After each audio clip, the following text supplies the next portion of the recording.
Today, Kevin is going to be making the Chef Boyardee pizza maker. This is a traditional crust mix and pizza sauce. It was sent to us from Matthew in Texas, so thank you to Matthew. We've never had one of these. Kevin's reviewed a lot of Chef Boyardee on his Lunchtime Review channel, but we've never made the pizza. So this says it makes two 12-inch pizzas. And you add your own mozzarella cheese and toppings. It specifically says cheese is not included, so you don't get that. So basically what you need is, you need the box. You need 1 1/3 cup of very warm water, and then you need a 1 tablespoon of vegetable oil and just a fork and a bowl. And basically that's what you need first. So you can also, that's for both crusts. You can also make just one crust if you want to. You just split the water in half. You basically only do 2/3 cup of water and 1 pouch of stuff. Oh, it's got a can in there. I don't know what I was expecting, but I was not expecting just a can of sauce. I don't know. Like I said, I don't know what I was expecting, but that wasn't it. So I've got my 2 things of dough flour, dough mix. And you also want to preheat your oven to 425. So ours is probably going to beep here as I'm mixing it up, but you may or may not hear it.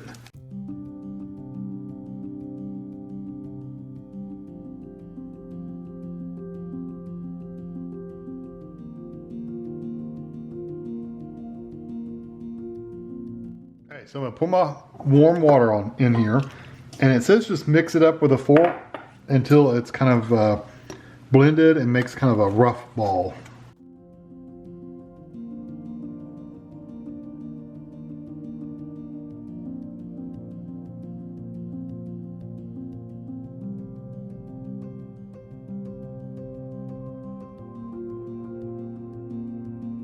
Alright, so I'm going to mix this up. I'm just going to form it into a ball. And it says drizzle the oil over top of it. That's a lot of oil to drizzle over top, but whatever. It says it has to be well coated, so.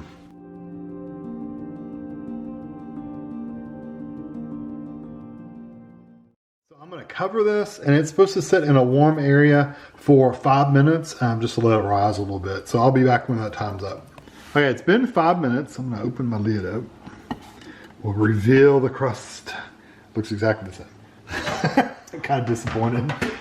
It may have risen. It may have gotten a little fluffier. I don't know. It says for a lighter crust, you can let it set for 20 minutes. So if you want a lighter crust, you can do that. I'm going to try to divide this in half the best I can. Yeah, it feels pretty good. So we're going to take, I'm going to take the first one. I'll just do it. Well, do it right here. And we don't have a cookie, like a pan, a cookie shape. I mean, a pizza shaped pan. We only have like these cookie sheets. So I'm going to use those and spread it out. 12-inch pizza is not very big. Honestly, I might be able to get a round one on these cookie sheets.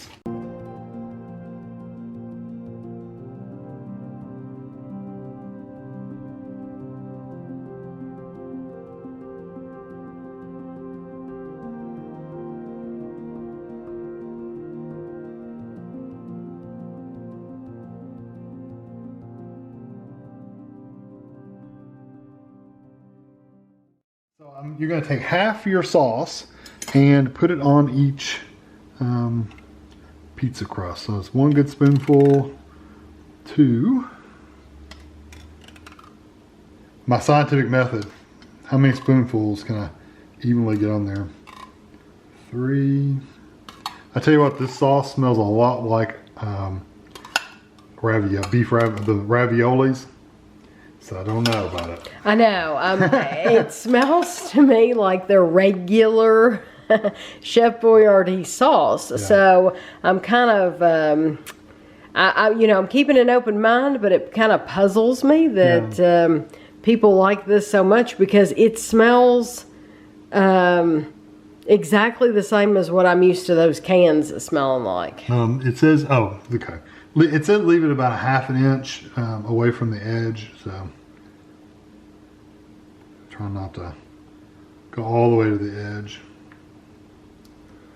Yeah, I'm a little skeptical. Worried now. Yeah, a little skeptical now that I've smelled it too. But people rave about these pizzas, and it's because of the sauce, is what I've heard.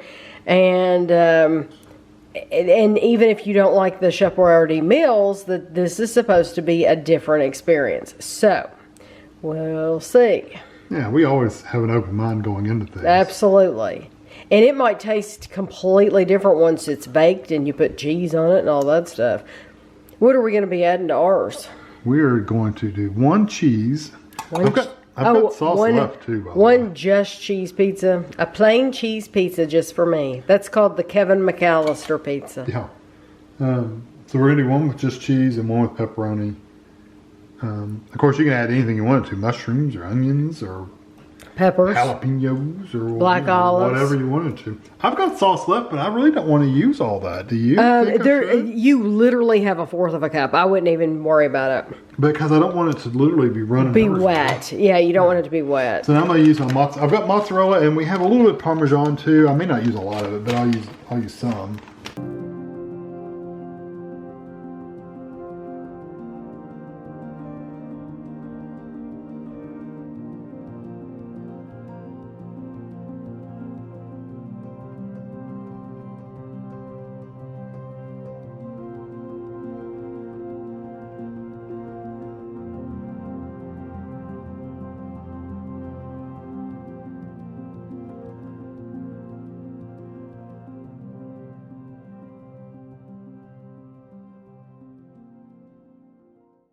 Place both pizzas on the 2 lowest oven racks.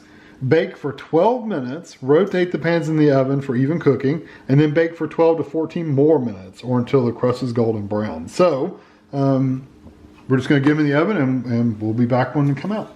Okay, they're out of the oven, and we went for the full 12 minutes the first time. And then Kevin turned the pans around, and then we set our timer for another 12 minutes, but we ended up taking them out in 10 minutes.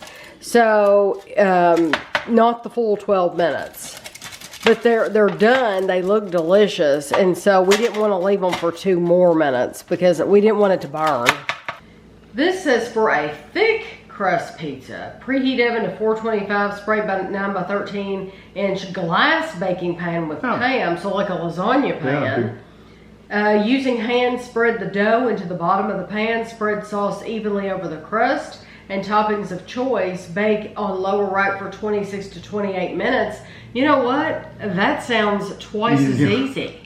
It just makes a really thick crust. Well, the thing is, you're not having to hand mold it. Just press it to the edge. All you're doing is pressing it into the bottom of the lasagna pan. Sure, it was easier. That wouldn't be as rustic though. And it would, like that one ran just a little bit, that would contain everything. A lasagna pan would contain it all, and I like that idea, frankly. They also have a recipe on here for cheesy stuffed pizza bread snacks. You need Pam cooking spray, the package of the pizza maker, 12 pieces of string cheese, and pizza toppings. That's what you're gonna do. You place you probably could have done that with the crust if you wanted to. Just put string cheese on the edges. And that sounds cool. Probably could have done that to this. Yeah, that sounds neat. Okay, so this is made by Conagra Brands, which makes a lot. 1/8 of the package is 240 calories. www.chefboyardee.com. Of course, that's before you add any of your toppings or anything. Yeah, exactly. That's with probably just the sauce and what they and give the crust, you. Yeah, the dry mix. So you're gonna try just the cheese? Yeah. It feels good on the bottom. It's good and brown. Oh, yeah, it does look good. When you're spreading, now mine is thinner. The back of yours is thick. So it really just depends on how well you press it into the pan. I don't like it when you get the, when it gets wet and it gets condensation underneath of it. Like the steam. So you have to move it. I didn't realize that would do that.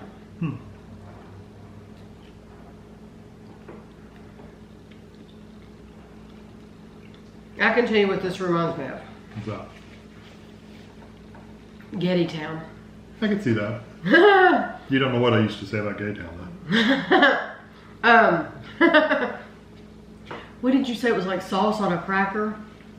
That's what this is like. This is like sauce on a cracker. Do you think Gettytown uses Chef Boyardee? I doubt it. I used to say they were like spaghetti sauce on a cracker. That's what he said. Spaghetti. That was what it was. Spaghetti sauce on a cracker. I want to try the back to see if how good just the crust is. The crust itself is not bad. It's kind of plain, but it's not bad. I can say that the sauce is not as bad as the beefaroni and the SpaghettiOs and stuff like that. It's not that funky and sweet. You'll like the pepperoni because that's what you taste is pepperoni. Mine is thick on the pepperoni. And I like that crust too. Yeah. I wish it was thinner. Yeah, see, you got a decent thin, somewhat thin. When they're thinner, they're better. When they're thicker, they're not as good. I actually really do like that one with the pepperoni. The cheese one, it's not bad. It's just that you really taste that sauce when it's just cheese. And I do think it comes across as very like spaghetti sauce-like. And it's a strong flavor. I don't mind it, but I like it 10 times more with the pepperoni. I do too. To be honest, I would buy the pre-made crust, which they sell right there where they make the pizza, where they have the pizza sauce too. If I were going to make it myself. In the same aisle, yeah. Yeah, they make the pre-made crust. They make pizza sauce that you can buy, and pepperoni and cheese. I think I would buy the crust, pour some sauce on there, put my stuff on it, bake it, and not have to press out the dough, mix the dough. I would get a better tasting sauce. This is not bad. It's not. It's a lot of trouble for what you get. I don't know how much these cost. I would think they're pretty cheap. I have no idea how much it cost. So I wish I did, because if I knew how much it cost, that would, you know what, for me, I don't care how much it costs, I would not buy this again. There's nothing wrong with it. Absolutely nothing wrong with it. But pizzas, to me, are so cheap these days. A frozen pizza that's ready to go. Or even the take and bake ones. Yeah, or the take and bake. It's ready to go. At Aldi, Aldi has pizzas for $4 that are take and bake, and it's like, why would I not spend that, and it's ready to go, and it has all these toppings, versus making my own and having to wait 5 minutes for it to rise, or 20 minutes if you want to do that. And you have to spend the money on the whatever toppings you want to. Yes, you're spending money on the cheese, you're spending money on the pepperoni. So I don't know who these are for. I don't know who's buying these. I think some of it's nostalgia. I have no idea why you would ever choose this over a Motor City pizza, a Market Side Take and Bake pizza, or a Screamin' Sicilian pizza. I don't know why, out of those three, why you would choose this, because I personally would not, because to me, those are like the cream of the crop right and now. Even the most expensive one there is probably $7. Yes. So yeah, for me, this was fun to try, and I'm glad we got to try. Yeah, and it's really cool. It's not horrible. Nothing's wrong with it at all. There's not one thing wrong with it, but I personally like the convenience of just bringing something home and popping it right into the oven. And it bakes short period of time. Yes. This was 24 minutes. This took a long time to bake. We had it in for 12 minutes the first time, 10 minutes the second time. So a 22-minute pizza, that's longer than it would have taken any of those other pizzas to bake. So I'm eternally grateful to Matthew. I'm thrilled to death that Matthew sent this, because we had been wanting to try them for a long time, and we'll enjoy, the rest of what we have. But would I buy it again? Probably not. So I hope you enjoyed the video, and thanks for watching.